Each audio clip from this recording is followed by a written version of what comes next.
Elektro mit C-Sport.de. Hallo liebe Elektrosportfreunde, heute kommt ein alter Bekannter zurück, nämlich das Godway MCM3. Das ist ein 14 Zoll Rad, das wir bereits schon als Godway MCM2 hatten und auch als MCM3 in der ersten Version. Dieses Rad wiegt nur 11,4 Kilogramm und es wird ausschließlich mit einem 260 Wattstunden Akku gebaut. Und dieser Akku ist in ca. 140 Minuten voll, vorausgesetzt ihr habt ihn komplett leer gefahren, so wie wir das später euch noch im Test zeigen werden. Der Motor leistet 800 Watt Nennleistung und 1500 Watt in der Spitze. Das Rad fährt über 30 Stundenkilometer und das Besondere ist, es verwendet die gleiche Elektronik wie im Godway MCM4 und damit habt ihr auch die gleiche App. Ihr könnt eigentlich auch fast alles gleich machen, bis auf den Pedaltilt, den könnt ihr nicht verstellen, also als Alarm. Ihr könnt natürlich die Grundneigung verstellen und wenn der Akku leer ist, dann werden sich auch die Pedale nach oben neigen, aber ansonsten ist alles gleich wie beim MCM4. Ja, das Design natürlich nicht, das seht ihr schon. Was man aber jetzt diesmal gemacht hat, ist die Pedale zu verlängern. Und zwar seht ihr hier, die sind echt 22 cm lang und für ein 14 Zoll Rad ist das wirklich groß und ich glaube, das ist sogar das 14 Zoll Rad mit den längsten Pedalen im Moment. Außerdem wurde die Kühlung der MOSFETs verbessert. Ich habe das hier mal aufgeschraubt für euch und da seht ihr ein wirklich großes Kühlblech aus Aluminium, sodass die MOSFETs nicht überhitzen können.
Kommen wir zu den Geschwindigkeiten. Unser Freilauftest, den wir immer machen, der gibt hier 46 in Spitze, 47 Stundenkilometer, dann schaltet es endgültig ab. Ich muss es immer wieder sagen, probiert das bitte nicht in der Realität aus, das ist wirklich nur ein Test. Und auf unserem Teststand unter Last, ca. 75 Kilogramm simuliert dieser Teststand, da schaltet das Gerät immerhin erst bei 43 Stundenkilometer ab. Das hat mich selber etwas erstaunt. Ich hätte die Abschaltung schon etwas früher erwartet, aber umso besser, dass es später abschaltet. Die Warnstufen, die sind gleich. Ihr wisst ja, ein Doppelton ab ca. 23 Stundenkilometer, ein Dreifachton ab 25 Stundenkilometer und die letzte Warnung, die findet so ab 30 Stundenkilometer statt. Wenn ihr diesen Warnton hört, dann bitte nicht weiter beschleunigen, bleibt bei der Geschwindigkeit, denn sonst wird es gefährlich. Das Rad kann sich abschalten.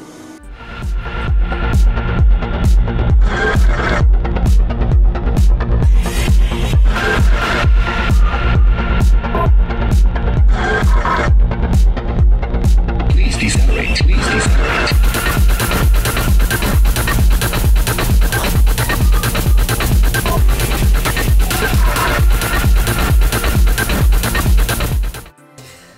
Die App, die hatte ich euch ja schon gesagt, ist gleich wie beim MCM4. Ich gehe deswegen nicht weiter darauf ein.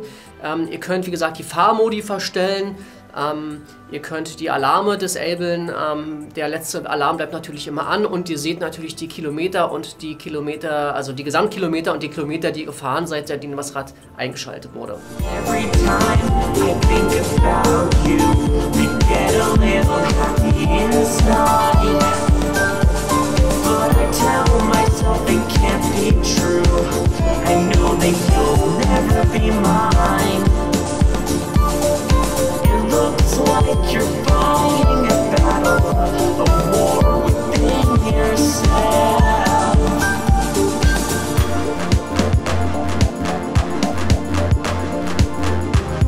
diesmal gemacht haben, ist das Rad auf unseren Teststand zu stellen und den Akku komplett leer zu fahren. Dazu musste ich mich über eine Stunde an den Teststand setzen und mit dem Hebel die Geschwindigkeit regulieren. Und ich habe versucht, dass das Rad in etwa immer 20 Stundenkilometer fährt. Für alle die das Video komplett ungeschnitten anschauen möchten, da ist hier ein Link unter diesem Video. Es ist nicht zu finden, das Video, nur über diesen Link, weil es einfach sonst zu langweilig wäre. Aber es gibt ja Leute, die das wirklich von Anfang bis Ende sehen möchten, die können sich das nochmal angucken. Ich habe am Anfang ein-, zweimal die Kamera umgestellt, damit ja alle Werte besser im Blick sind. Aber es ist ansonsten durchgängig aufgenommen und es sollten keine weiteren Schnitte im Video sein, damit ihr seht, dass es wirklich echt ist.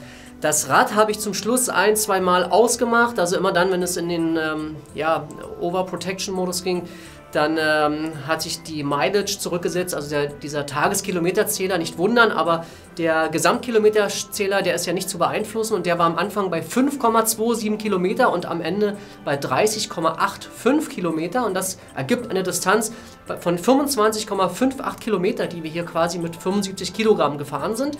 Zum Schluss bin ich nicht mehr ganz 20 Stundenkilometer gefahren, aber doch im Durchschnitt denke ich insgesamt schon. Und ja, das Interessante ist zum einen, bei einem leeren Akku konnte ich trotzdem das Rad auf 38 Stundenkilometer nochmal hoch beschleunigen, ohne dass es ausgegangen ist. Das fand ich sehr interessant, dass es also nicht einfach abgeschaltet hat, weil der Akku leer ist. Also das ist schon ein großes Plus an Sicherheit auf jeden Fall. Bei 10 bis 20% fängt es irgendwann an zu piepen, dass der Akku alle ist. Das hört sich so an. Und in diesem Modus könnt ihr auch noch weiterfahren, aber vorsichtig, wenn das Rad richtig leer ist, dann gehen die Pedale nach oben und es sagt euch jetzt anhalten. Wenn ihr dann weiter Gas gebt, also natürlich, wenn ihr weiter beschleunigt, dann würde sich das Rad wirklich ausschalten, das ist also gefährlich. Ihr könnt allerdings auch so langsam fahren, dass ihr unter diesem Batteriewarnton bleibt. Das ginge auch, das habe ich hier im Test teilweise auch gemacht. Ja, und der Tilt, wie gesagt, der sagt euch am Ende anhalten und den habe ich hier auch ein paar Mal gehabt und zwar zum Beispiel hier. Und da passiert Folgendes, ich habe das Rad quasi die ganze Zeit konstant beschleunigt und wenn das Rad ausgehen will, wollen sich die Pedale nach oben neigen. Da der Teststand aber nicht flexibel ist, drückt sich das Rad quasi selber in die Beschleunigung, geht bis ans Limit und schaltet dann ab. Und das waren auch die paar Male, wo dann sich quasi die Mileage ausgeschaltet hat und deswegen wieder bei 0 angefangen hat. Ja, und was haben wir noch gesehen? Der Motor, der hat am Anfang 28 Grad Celsius und am Ende unseres Testes 44 Grad Celsius. Ich finde, die Reichweite ist wirklich enorm. Also wir sind ja, wie gesagt, bei 25 Kilometer und das für diesen kleinen Akku finde ich schon ziemlich gut. Wie gesagt, wenn ihr schwerer seid, wird das Rad nicht ganz so weit kommen. Aber insgesamt kann man sich auf diesen Akku also verlassen. Und was für mich noch viel wichtiger war, dass das Rad eben nicht so schnell abgeschaltet hat, auch bei leerem Akku. Ja, das war's mal wieder. Dieses Video etwas knapper, weil es, wie gesagt, schon ein Testvideo zum MCM2 gab. Und wer hier noch nicht genug bekommen hat, kann sich, wie gesagt, diesen kompletten Test angucken. Der ist unkommentiert und den Link findet ihr unter diesem Video. Das Rad könnt ihr ab sofort bei mir im Shop kaufen. Und vielen Dank fürs Zusehen und bis zum nächsten Rad. Ciao!